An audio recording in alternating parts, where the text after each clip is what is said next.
ओम नमो भगवते वासुदेवाय नमः। जय श्री कृष्णा आप सभी को। चलिए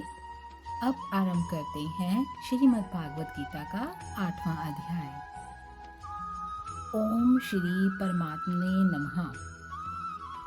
गीता के 8वें अध्याय में भगवान के वचनों को ना समझकर अर्जुन बोले, हे पुरुषोत्तम,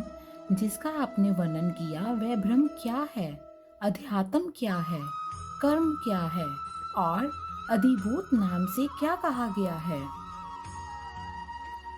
अधिदैव नाम से क्या कहा जाता है।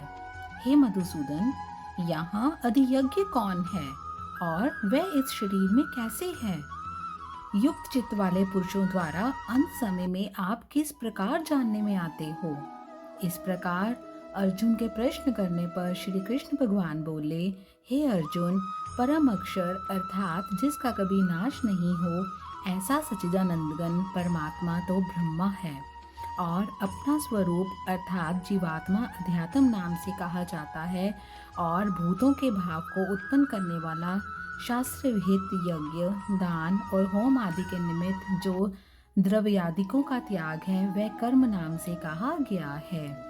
उत्पत्ति विनाश धर्म वाले सब पदार्थ अधिभूत हैं और हिरण्यमय पुरुष अधिदैव है। हे देहधारियों में श्रेष्ठ अर्जुन, इस शरीर में मैं वासुदेव ही विष्णु रूप से अधियज्ञ हूँ और जो पुरुष अंत काल में मेरे को ही स्मरण करता हुआ शरीर को त्याग कर जाता है वह मेरे साक्षात स्वरूप को प्राप्त होता है, इसमें कुछ भी संशय नहीं है। कारण ये है कि हे कुंती पुत्र, ये मनुष्य अंत काल में जिस जिस भी भाव को स्मरण करता हुआ शरीर को त्यागता है उसको ही प्राप्त होता है। यहाँ पर श्री कृष्ण भगवान जी हमें ये बता रहे हैं कि मनुष्य के अंत समय में जब हमारी मृत्यु का समय आ जाता है उस टाइम पर उस समय पर जो कुछ हमारे दिमाग में चल रहा होता है या हम जिसे भी याद कर रहे होते हैं, जिस भी परमात्मा को याद कर रहे होते हैं, जो भी हमारा भाव होता है भगवान हमें उसी भाव में स्वीकार करते हैं। लेकिन सदा उसी भाव को चिंतन करता हुआ, क्योंकि सदा जिस भाव का चिंतन करता है अंत काल में भी प्राय उसी का स्मरण होता है। इसलिए हे अर्जुन, तू सब समय में निरंतर मेरा स्मरण कर और युद्ध भी कर। इस प्रकार मेरे में अर्पण किए हुए मन बुद्धि से युक्त हुआ निसंदेह मेरे को ही प्राप्त होगा। हे पार्थ, ये नियम है कि परमेश्वर के ध्यान के अभ्यास रूप योग से युक्त अन्य तरफ से जाने वाले चित्त से निरंतर चिंतन करता हुआ पुरुष परम प्रकाश रूप दिव्य पुरुष को अर्थात परमेश्वर को ही प्राप्त होता है। इससे जो पुरुष सर्वज्ञ, अनादि, सबके नियंता, सूक्ष्म से भी अति सूक्ष्म, सबके धारण पोषण करने वाले अचित्य स्वरूप, सूर्य के सदृश, नित्य चेतन प्रकाश रूप, अविद्या से अति परे, शुद्ध सच्चिदानंदघन परमात्मा को स्मरण करता है, वह भक्ति युक्त पुरुष अंत काल में भी योग बल से भ्रिकुटी के मध्य में प्राण को अच्छी प्रकार स्थापन करके फिर निश्चल मन से स्मरण करता हुआ उस दिव्य स्वरूप परम पुरुष परमात्मा को ही प्राप्त होता है। वेद के जानने वाले विद्वान जिस सच्चिदानंदघन रूप परम पद को ओंकार नाम से कहते हैं और आसक्ति रहित यत्नशील महात्मा जन जिसमें प्रवेश करते हैं तथा जिस परम पद को चाहने वाले ब्रह्मचर्य का आचरण करते हैं उस परम पद को तेरे लिए संक्षेप से मैं अभी कहूँगा। हे अर्जुन, सब इंद्रियों के द्वारों को रोककर अर्थात इंद्रियों को विषयों से हटाकर और मन को हृदय में स्थिर करके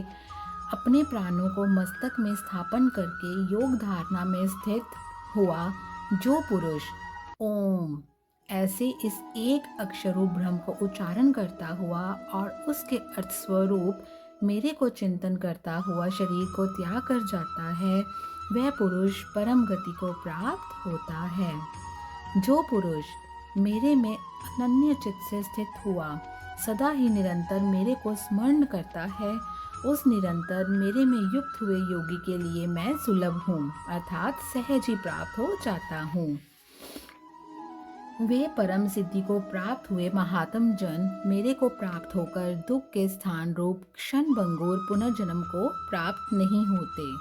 क्योंकि ब्रह्मलोक से लेकर सब लोग पुनरावृत्ति स्वभाव वाले, अर्थात जिसको प्राप्त होना पीछे संसार में आना ऐसे पड़े। परंतु हे कुंती पुत्र, मेरे को प्राप्त होकर उसका पुनर्जन्म नहीं होता, क्योंकि मैं कालातीत हूँ और ये सब ब्रह्मादिकों के लोग काल करके अवधि वाले होने से अनित्य हैं। आगे श्री कृष्ण भगवान जी कहते हैं, हे अर्जुन, ब्रह्मा का जो एक दिन है उसको 1000 चौकड़ी युग तक अवधि वाला और रात्रि को भी 1000 चौकड़ी युग तक अवधि वाली जो पुरुष तत्व से जानते हैं, अर्थात काल करके अविद्या वाला होने से ब्रह्मलोक को भी अनित्य जानते हैं, वे योगी जन काल के तत्व को जानने वाले हैं। इसलिए वे ये भी जानते हैं कि संपूर्ण दृश्य मात्र भूतगण ब्रह्मा के दिन के प्रवेश काल में अव्यक्त से, अर्थात ब्रह्मा के सूक्ष्म शरीर से उत्पन्न होते हैं और ब्रह्मा की रात्रि के प्रवेश काल में उस अव्यक्त नाम ब्रह्मा के सूक्ष्म शरीर में ही लय होते हैं। वह ही ये भूत समुदाय उत्पन्न होकर प्रकृति के वश में हुआ रात्रि के प्रवेश काल में लय होता है और दिन के प्रवेश काल में फिर उत्पन्न होता है। इस प्रकार ब्रह्मा के 100 वर्ष पूरे होने से अपने लोक सहित ब्रह्मा भी शांत हो जाते हैं, परंतु उस अव्यक्त से भी अति परे दूसरा अर्थात विलक्षण जो सनातन अव्यक्त भाव है, वह सच्चिदानंदघन पूर्ण ब्रह्म परमात्मा सब भूतों के नष्ट होने पर भी नहीं नष्ट होता, जो वह अव्यक्त अक्षर ऐसे कहा गया है, उस ही अक्षर नामक अव्यक्त भाव को परम गति कहते हैं। तथा जिस सनातन अव्यक्त भाव को प्राप्त होकर मनुष्य पीछे नहीं आते, वह मेरा परम धाम है। और हे पार्थ, जिस परमात्मा के अंतर्गत सर्वभूत हैं और जिस सच्चिदानंदघन परमात्मा से ये सब जगत परिपूर्ण है, वह सनातन अव्यक्त परम पुरुष अनन्य भक्ति से प्राप्त होने योग्य है। जिस काल में शरीर त्याग कर गए हुए योगी जन पीछे ना आने वाली गति को और पीछे आने वाली गति को भी प्राप्त होते हैं, उस काल को अर्थात उस मार्ग को मैं अभी तुमसे कहूँगा। उन 2 प्रकार के मार्गों में, जिस मार्ग में ज्योतिर्मय अग्नि अभिमानी देवता और दिन का अभिमानी देवता है तथा शुक्ल पक्ष का अभिमानी देवता है और उत्तरायण के 6 महीनों का अभिमानी देवता है, उस मार्ग में मरकर गए हुए ब्रह्मवेत्ता अर्थात परमेश्वर की उपासना से परमेश्वर को परोक्ष भाव से जानने वाले योगी जन उपरोक्त देवताओं द्वारा क्रम से ले गए हुए ब्रह्म को प्राप्त हुए हैं। जिस मार्ग में दूभाभिमानी देवता है और रात्रि अभिमानी देवता है और कृष्ण पक्ष का अभिमानी देवता है तथा दक्षिणायन के 6 महीनों का अभिमानी देवता है, उस मार्ग में मरकर गया हुआ सकाम कर्मयोगी उपरोक्त देवताओं द्वारा क्रम से ले गया हुआ चंद्रमा की ज्योति को प्राप्त होकर स्वर्ग में अपने शुभ कर्मों का फल भोग कर फिर से इस पृथ्वी पर जन्म लेते हैं, क्योंकि जगत के ये 2 प्रकार के शुक्ल और कृष्ण अर्थात देवायन और पितरायन मार्ग सनातन माने गए हैं। इनमें एक के द्वारा गया हुआ पीछे ना आने वाली परम गति को प्राप्त हो जाता है और दूसरे द्वारा गया हुआ फिर से जन्म लेता है, अर्थात जन्म मृत्यु को प्राप्त होता है। इस प्रकार हे पार्थ, इन दोनों मार्गों को तत्व से जानता हुआ कोई भी योगी मोहित नहीं होता, अर्थात फिर वह निष्काम भाव से ही साधन करता है, कामनाओं में नहीं फंसता। इस कारण हे अर्जुन, तू सब काल में समत्व बुद्धि रूप योग से युक्त हो, अर्थात निरंतर मेरी प्राप्ति के लिए साधन करने वाला हो, क्योंकि योगी पुरुष इस रहस्य को तत्व से जानकर वेदों के पढ़ने में तथा यज्ञ तप और दानादिकों के करने में जो पुण्य फल कहा है, उन सबको निसंदेह उल्लंघन कर जाता है और सनातन परम पद को प्राप्त होता है। ओम नमो भगवते वासुदेवाय नमः। यहीं पर हमारा श्रीमद् भागवत गीता का 8वां अध्याय समाप्त होता है। ओम श्री कृष्णाय नमः। जय श्री कृष्ण।